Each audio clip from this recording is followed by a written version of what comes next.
அனைவருக்கும் வணக்கம். Welcome to TNPSC Ganesh YouTube channel. Friends, நம்ம ஜிகே கொஸ்டின்ஸ் குரூப் 4 குரூப் 2க்காக பார்த்து வரோம். இந்த வீடியோ பதிவில் பார்த்தீங்கன்னா ஒரு 30 கேள்விகள் என்னங்கிறத பார்த்துடலாம். கண்டிப்பாக இதெல்லாம் உங்கள் ஸ்டடீஸ்க்கும் மற்றும் ரிவிஷனுக்கு யூஸ்ஃபுல்லாக இருக்குன்னு நம்புகிறோம். இந்தியாவில் முஸ்லீம்களின் ஆட்சி யாரால் நிறுவப்பட்டது? இந்தியாவில் முஸ்லீம்களின் ஆட்சி ஆப்ஷனில் பார்த்தீங்கன்னா முகமது கோரியால் நிறுவப்பட்டது. உணவு மற்றும் ஊட்டச்சத்து பாதுகாப்பின் அடிப்படை கூறுகள் எத்தனை? உணவு மற்றும் ஊட்டச்சத்து பாதுகாப்பின் அடிப்படை கூறுகள் ஆப்ஷன்ல 3 என்பது சரி. தென்னிந்தியாவின் எப்பகுதி ஆங்கிலேயரின் அரசியல் நிர்வாக தேவைகளுக்காக தோற்றுவிக்கப்பட்டது? தென்னிந்தியாவின் எந்த பகுதி ஆங்கிலேயரின் அரசியல் நிர்வாக தேவைகளுக்காக தோற்றுவிக்கப்பட்டதுன்னு பார்த்தீங்கன்னா சென்னை என்பது சரி. சகல்காணி அல்லது நாற்பதின்மர் குழு யாரால் உருவாக்கப்பட்டது? சகல்காணி அல்லது நாற்பதின்மர் குழு யாரால் உருவாக்கப்பட்டதுன்னு பார்த்தீங்கன்னா இல்துமிஸால் உருவாக்கப்பட்டது. பிரபலமாக கப்பலுக்கு வாயில் இருப்பு என்று அழைக்கப்பட்ட திட்டம் எதனோடு தொடர்புடையது? கப்பலுக்கு வாயில் இருப்பு என்ற திட்டம் எதனோடு தொடர்புடையது? எந்த நாட்டோடுன்னு பார்த்தீங்கன்னா அமெரிக்காவுடன் தொடர்புடையது. தமிழ் ஆர்வலரான திரு ராபர்ட் கால்டுவெல் எந்த நாட்டை சார்ந்தவர்? கால்டுவெல் சார்ந்த நாடு ஆப்ஷன்ல பார்த்தீங்கன்னா இங்கிலாந்து என்பது சரி. யார் அளித்த புள்ளியியல் விவரமானது 3% மட்டும் அங்கம் வைக்கும் பிராமணர் வாய்ப்புகளை எடுத்துக்கொண்டார்கள் என்பதை நிரூபிக்கிறது? அது யார் அளித்த புள்ளியியல் விவரம்? ஆப்ஷன்ல கார்டிவ் என்றவர் அளித்த விவரம்தான் 3% மட்டும் அங்கம் வைக்கும் பிராமணர் வாய்ப்புகளை எடுத்துக்கொண்டார்கள் என்பதை நிரூபித்தது. குதுப்மினாரின் கட்டுமான பணிகளை தொடங்கியவர் யார்? குதுப்மினாரின் கட்டுமான பணிகளை தொடங்கியவர் ஆப்ஷன்ல குத்பதீன் ஐபெக் ஆவார். சுதந்திர காலத்திற்கும் தற்போதைக்கும் இடையில் உணவு தானியங்களின் விளைச்சல் எத்தனை மடங்கு அதிகரித்துள்ளது?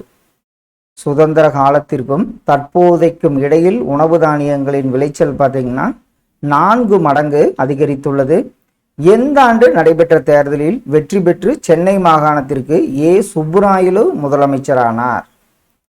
அதில் 1919 அந்த மாகாண சட்டத்தின்படி பார்த்தீங்கன்னா 1920ஆம் ஆண்டு சென்னை மாகாணத்திற்கு தேர்தல் நடைபெற்றது. சுப்புராயலு நீதி கட்சி சார்பாக முதலமைச்சரானார். மங்கோலியர்கள் சட்லஜ் நதியை கடந்து படையெடுத்து வரமாட்டார்கள் எனும் உறுதிமொழியை பால்பன் யாரிடமிருந்து பெற்றார்? மங்கோலியர்கள் சட்லஜ் நதியை கடந்து படையெடுத்து வரமாட்டார்கள் என்னும் உறுதிமொழியை பால்பன் பார்த்தீங்கன்னா குலகுகான் என்பவரிடமிருந்து பெற்றார். அறுவடை செய்யப்பட்ட தானியங்களை அரசு எதன் மூலம் கொள்முதல் செய்கிறது?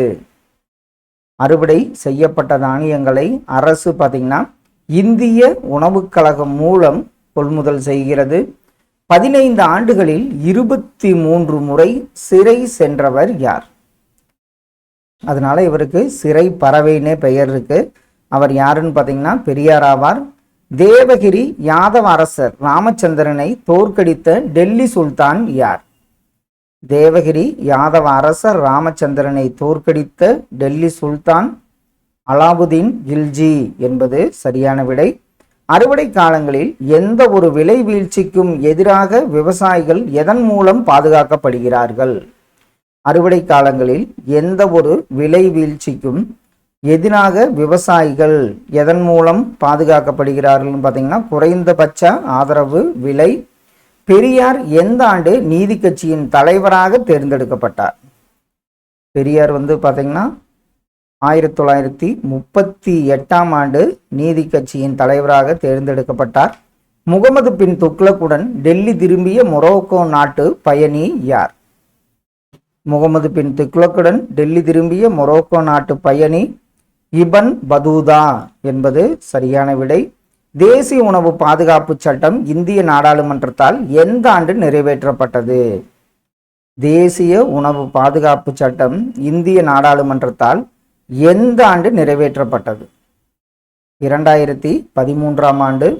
பின்வருவனவற்றுள் சுயமரியாதை இயக்கம் எவற்றை எதிர்த்து போராடியது? சுயமரியாதை இயக்கம் எதை எதிர்த்து போராடியது? ஆப்ஷனில் பார்த்தீங்கன்னா தீண்டாமை, சாதி முறை ஒழிப்பு, சாதி அடிப்படையிலான பலவீனங்கள், தனி மனிதர்கள் மீது திணிக்கப்படும் மாண்பு குறைவு நடவடிக்கைகள். ஆப்ஷன் ஏ சரியான விடை. தக்கான பிரச்சனைகளில் தலையிட வேண்டும் என கேட்டு பிரோஸ் துக்ளக்கிற்கு அழைப்பு விடுத்தவர் யார்? தக்கான பிரச்சனைகளில் தலையிட வேண்டும் என கேட்டு பிரேஸ் துக்ளக்கிற்கு அழைப்பு விடுத்தவர் பாமினி இளவரசர் ஆவார். தமிழ்நாட்டில் தேசிய உணவு பாதுகாப்பு சட்டம் எந்த ஆண்டு துவங்கப்பட்டது? தமிழ்நாட்டில் தேசிய உணவு பாதுகாப்பு சட்டம் துவங்கப்பட்ட ஆண்டு 2016ஆம் ஆண்டு. முதலாவது சுயமரியாதை மாநாடு எங்கு நடைபெற்றது? முதலாவது சுயமரியாதை மாநாடு நடைபெற்ற இடம் பார்த்தீங்கன்னா செங்கல்பட்டு ஆகும்.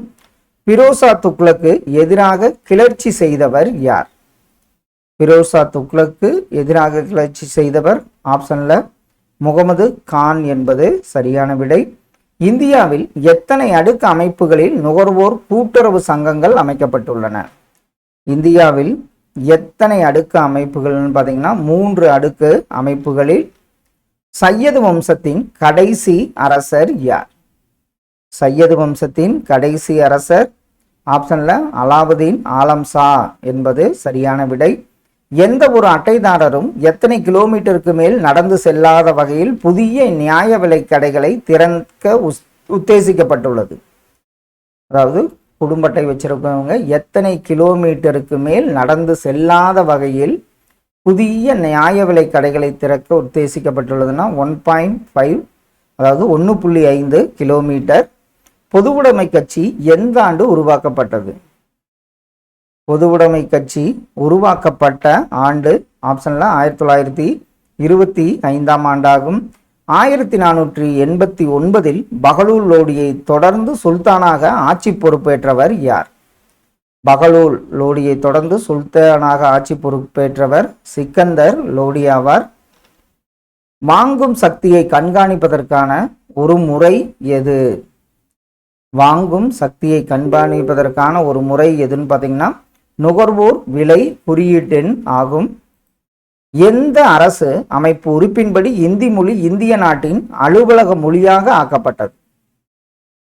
அது எந்த அரசு அமைப்பு உறுப்பின்படி? ஆப்ஷனில் பார்த்தீங்கன்னா 313ஆம் உறுப்பின்படி என்பது சரியான விடை. ஃப்ரெண்ட்ஸ், இன்று 30 கேள்விகள் பார்த்தோம். கண்டிப்பாக இதெல்லாம் உங்கள் ரிவிஷனுக்கும் யூஸ்ஃபுல்லாக இருக்குன்னு நம்புகிறோம். Thank you all.